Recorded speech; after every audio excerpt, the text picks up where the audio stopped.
La conversación ficticia del tercer presidente de la Watchtower Sociedad anónima, Sr Nathan Knorr, con el vicepresidente de la misma, Sr Fred Franz, que verán a continuación, es solo una recreación que trata de explicar los posibles entretelones de fondo, que pudieron llevar a los testigos de Jehová a fijar la fecha del Armagedón para 1975.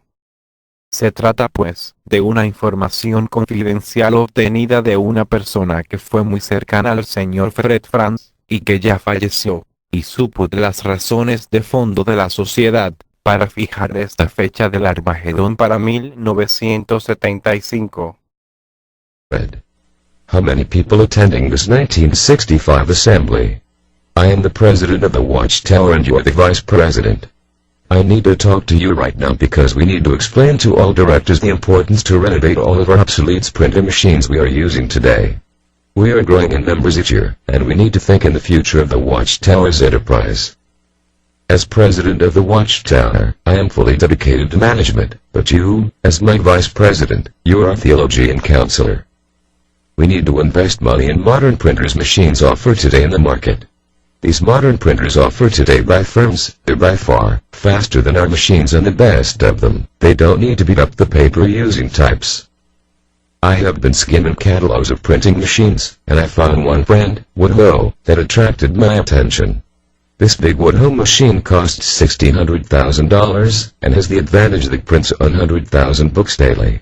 Today in 1965 this is a big amount of money, considering that it has cost today close to $70,000.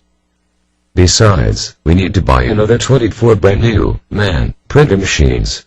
Each printer cost $450,000, that is a total of nearly $11 million. We need to finance with banks, and again, today, in 1965 this is also a big amount of money to be paid. I need to underwrite those new printer machines, sign promissory notes with banks, at least for the next 10 years, that is from 1965 to 1975.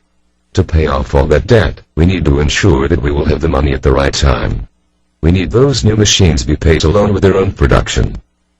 Fred, I need your advice in this matter, and how we can ensure a fluent positive cash flow in order to pay this printer machines at least for the next 10 years.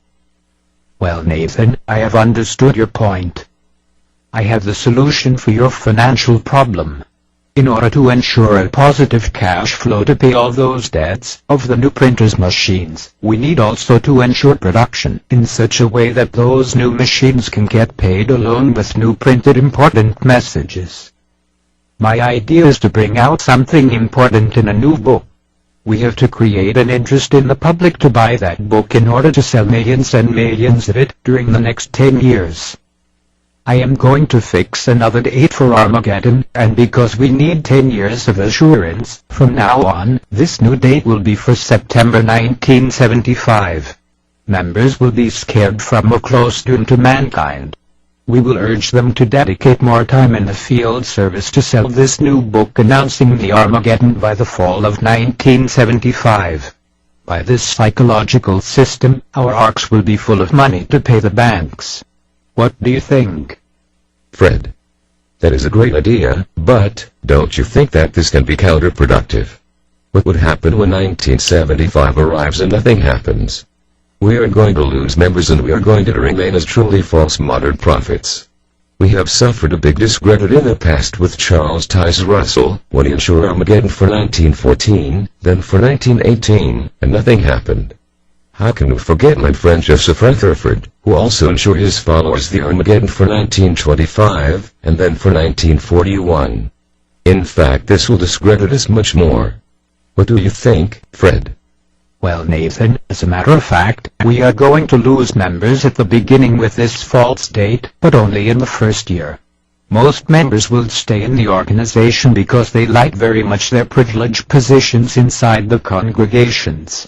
They need feeling themselves very important to others inside the congregations, giving discourses, conducting Bible studies, etc. Most of them delight in being elders inside the congregations. Most of these members will stay, despite of our deceits, mainly because these brethren are nobodies in the world, they don't have college studies, and because of that lack, they feel themselves accomplished in this life, as important members of the Watchtower. The same experience occurred with Russell and Rutherford with their false dates for Armageddon. At the beginning, thousands abandoned the Watchtower, but years after we could recover those lost members with new people we trapped in the field service.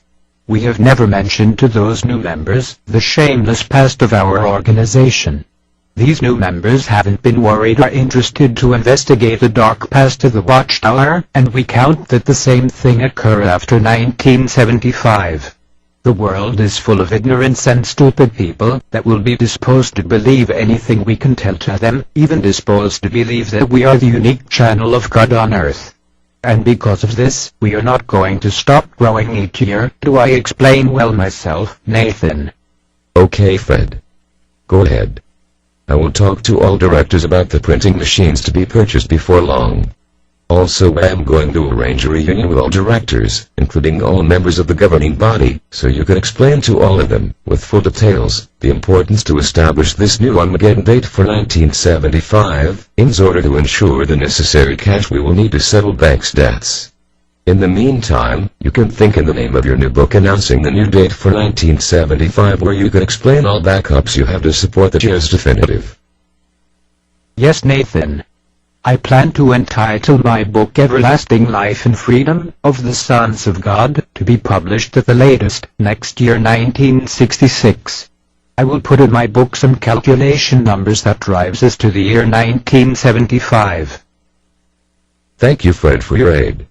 With these new printers machines we will print thousands of new books to be sold as if flooding from an oil well, all over the world. This will allow us to increase income and make more money as a powerful multi-billion-dollar religious enterprise.